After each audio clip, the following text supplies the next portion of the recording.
Assalamualaikum warahmatullahi wabarakatuh. Halo teman-teman semuanya, kenalin aku Quratul Ayunia, nama panggilan aku Ayun. Aku dari program studi D3 Kesekretariatan Angkatan 2022. Di sini aku sedikit menjelaskan materi terkait dengan tanggung jawab sosial dan etika bisnis. Nah, seperti kalian tahu, apa sih tanggung jawab sosial perusahaan atau disebut dengan Corporate Social Responsibility atau disebut dengan CSR?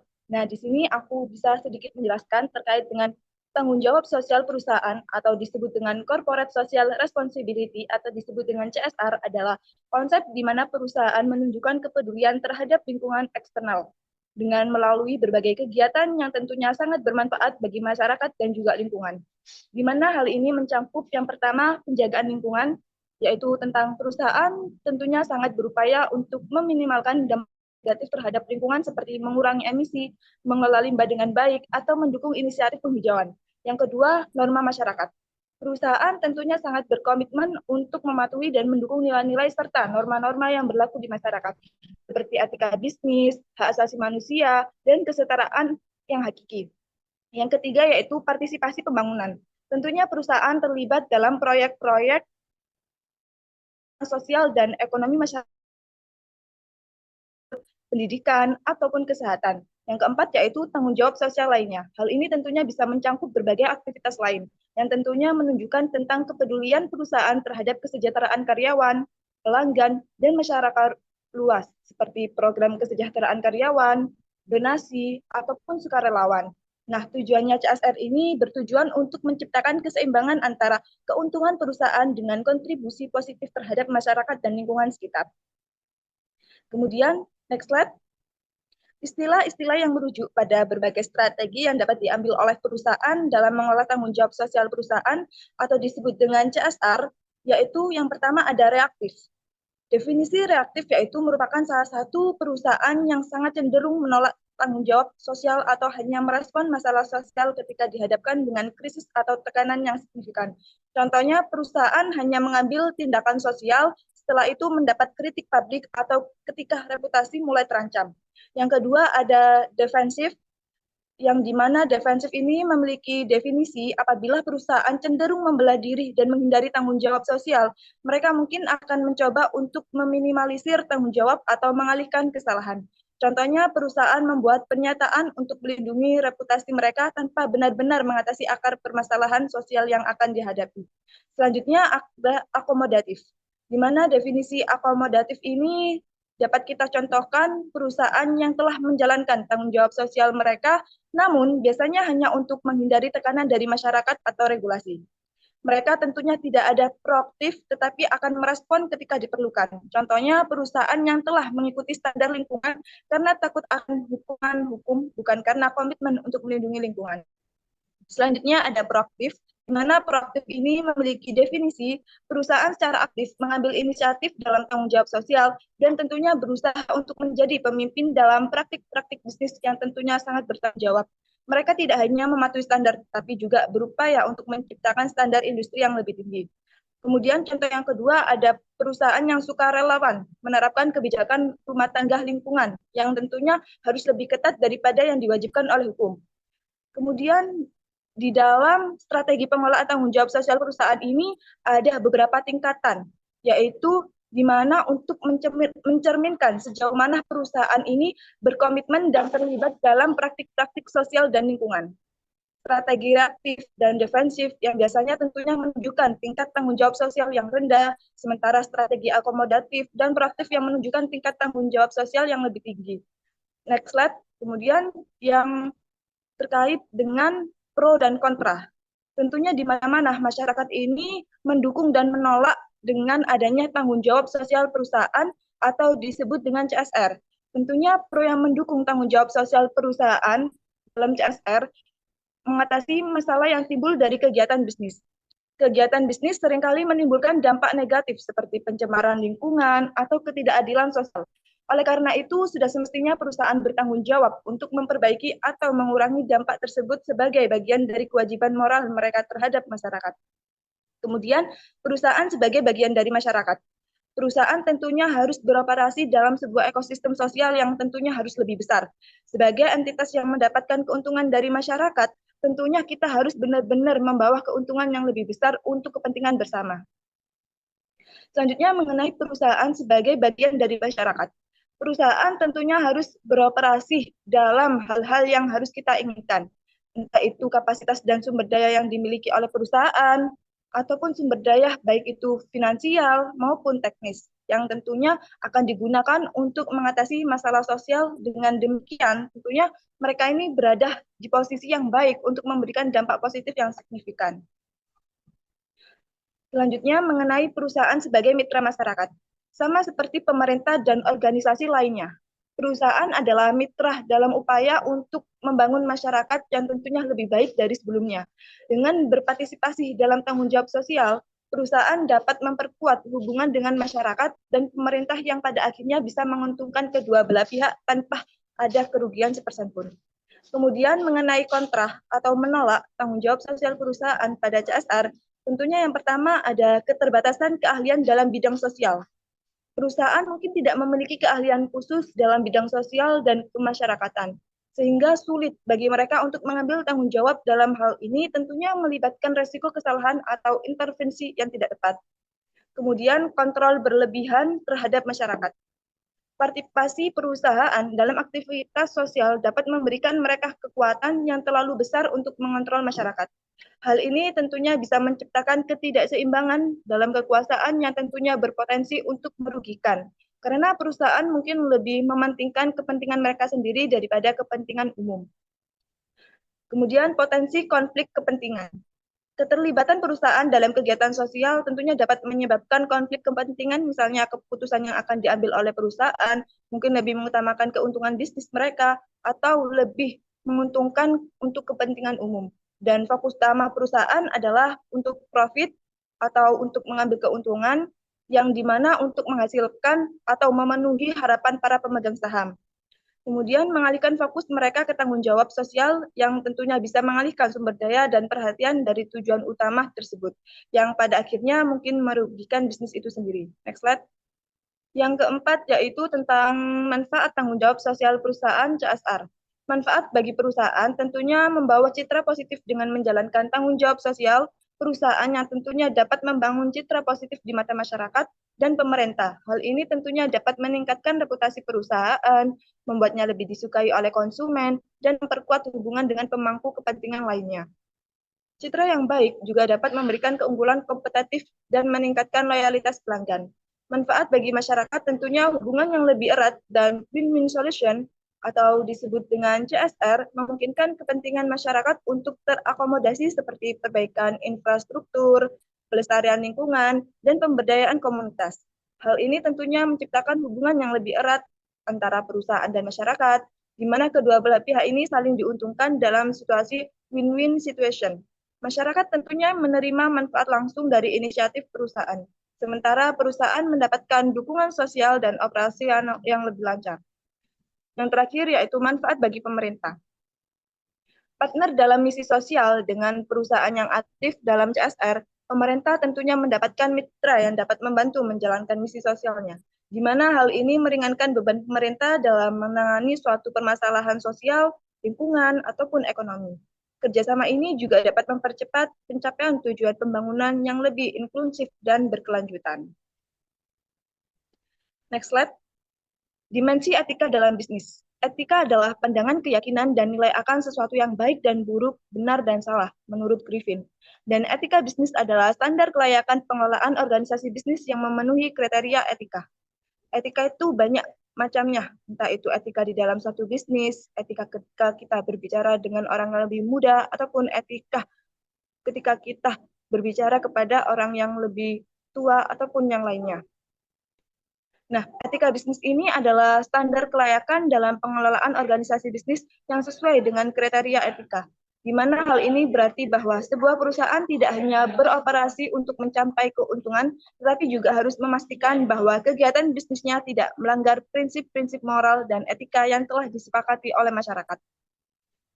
Dalam praktik etika bisnis, dimensi etika ini mencakup berbagai aspek seperti integritas, kejujuran, tanggung jawab sosial, penghormatan terhadap hak asasi manusia, dan kepedulian terhadap lingkungan ataupun masyarakat yang ada di sekitar.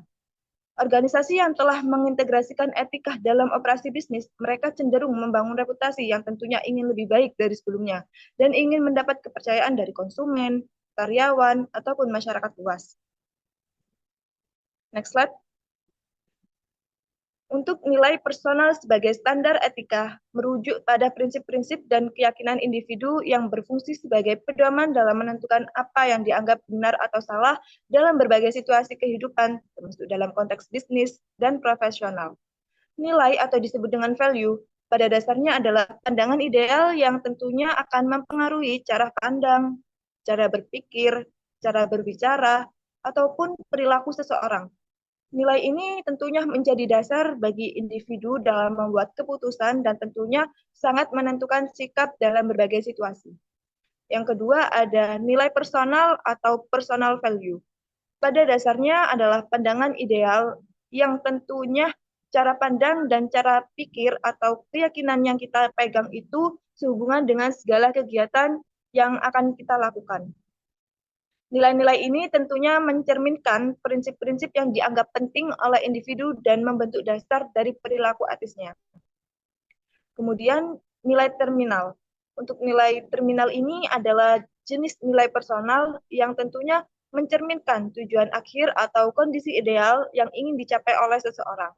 Tentunya ketika kita untuk melanjutkan hidup atau ingin memiliki suatu tujuan, tentunya kita ingin tujuan itu tercapai sesuai target yang kita inginkan. Misalnya, di semester 5 ini, saya ingin belajar lebih giat lagi agar indeks prestasi kumulatif saya bisa bertahan, tidak turun, bisa meningkat, kan gitu ya. Dan mungkin dari teman-teman juga melakukan hidup itu juga ada target dalam kehidupan itu sendiri. Dan pasti semua orang itu memiliki target untuk mencapai kehidupannya itu sendiri. Kemudian nilai instrumental. Nilai instrumental ini adalah jenis nilai personal yang berfungsi sebagai paduan umum untuk perilaku yang diterima secara luas dan dianggap penting oleh semua pihak dalam berbagai situasi. Nilai ini mencangkup prinsip-prinsip seperti kejujuran, tanggung jawab, dan kepedulian yang harus diperhatikan dan dijalankan oleh individu dalam segala keadaan. Dalam konteks etika, nilai personal berperan sebagai standar evaluasi tindakan atau keputusan mereka. Nilai-nilai ini tentunya membantu individu menentukan apa yang dianggap benar dan apa yang dianggap salah itu memang benar salah, baik atau buruknya apa yang kita lakukan, sehingga pada dasarnya kita bisa membentuk dasar bagi perilaku etis mereka dalam kehidupan sehari-hari. Next slide. Penelitian empiris mengenai nilai terminal dan nilai instrumental menurut Kreutzer tahun 1992. Tentunya hal ini berfokus pada pandangan manajer mengenai nilai-nilai yang dianggap penting dalam kehidupan dan pekerjaan mereka. Penelitian ini melibatkan 220 manajer sebagai responden yang tentunya diminta untuk mengidentifikasi nilai-nilai terminal dan instrumental yang mereka anggap perlu untuk dimiliki. Dan untuk nilai terminal sendiri ini merujuk pada tujuan akhir atau hasil ideal yang ingin dicapai oleh individu dalam hidupnya. Menurut para responden dalam penelitian telah menentukan bahwasannya nilai kejujuran itu beranggap pada nilai integritas dan transparansi dalam suatu tindakan dan keputusan. Yang kedua, tanggung jawab mengenai kemampuan untuk memenuhi kewajiban dan akuntabilitas atas tindakan yang akan kita lakukan. Kemudian, kapabilitas atau disebut dengan kompetensi dan kemampuan untuk melaksanakan tugas dengan baik. Ambisi, dorongan untuk mencapai kesuksesan, dan tujuan pribadi. Kemudian ada independensi atau kemampuan untuk membuat keputusan sendiri dan bekerja secara mandiri. Kemudian ada nilai instrumental, di mana nilai instrumental ini memiliki prinsip atau standar yang akan digunakan untuk mencapai nilai terminal, di mana nilai-nilai ini berfungsi sebagai pedoman dalam perilaku sehari-hari. Menurut responden, nilai instrumental yang perlu dimiliki adalah penghargaan terhadap pribadi, menghargai diri sendiri, menghargai orang lain, serta mengakui hak-hak individu dan keamanan dan kesejahteraan bagi yang kita dekati atau membenarkan mana yang salah dan mana yang benar. Kemudian mengenai kebebasan dan kemerdekaan, tentunya kemampuan untuk beroperasi tanpa kendala atau pembatas yang tidak perlu serta memiliki otonomi dalam pengambilan suatu keputusan. Kemudian ada dorongan untuk meraih sesuatu, yaitu terkait dengan motivasi untuk mencapai tujuan dan mendapatkan pencapaian yang bermakna. Kemudian ada kebahagiaan yang tentunya akan mencapai suatu kepuasan dan kesejahteraan pribadi sebagai hasil dari tindakan dan pencapaian yang akan kita lakukan. Next slide. Konflik nilai.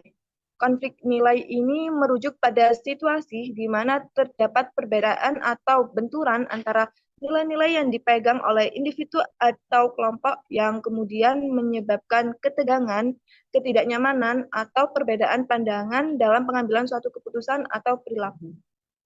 Kemudian ada konflik intrapersonal. Konflik ini terjadi di dalam diri individu ketika seseorang menghadapi ketidakcocokan, ketidaknyamanan terhadap diri mereka.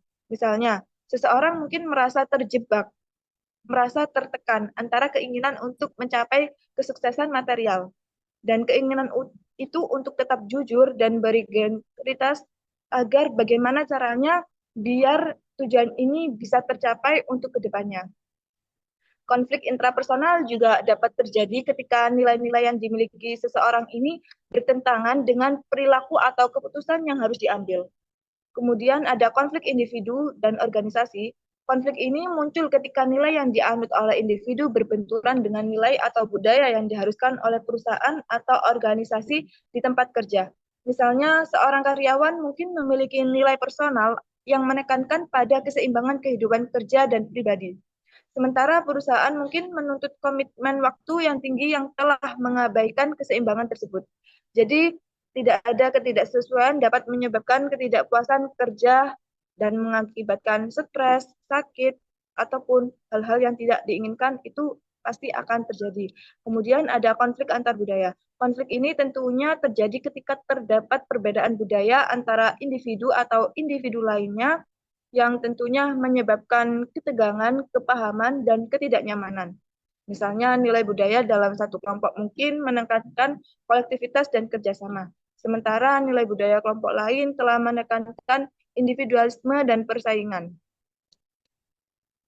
Model penelitian etika. Nah, ini merupakan salah satu contoh model penelitian etika menurut Griffin tahun 2022, di mana model penelitian ini salah satu kerangka kerja untuk mengevaluasi apakah suatu tindakan atau keputusan dalam konteks bisnis ini dapat dianggap etis.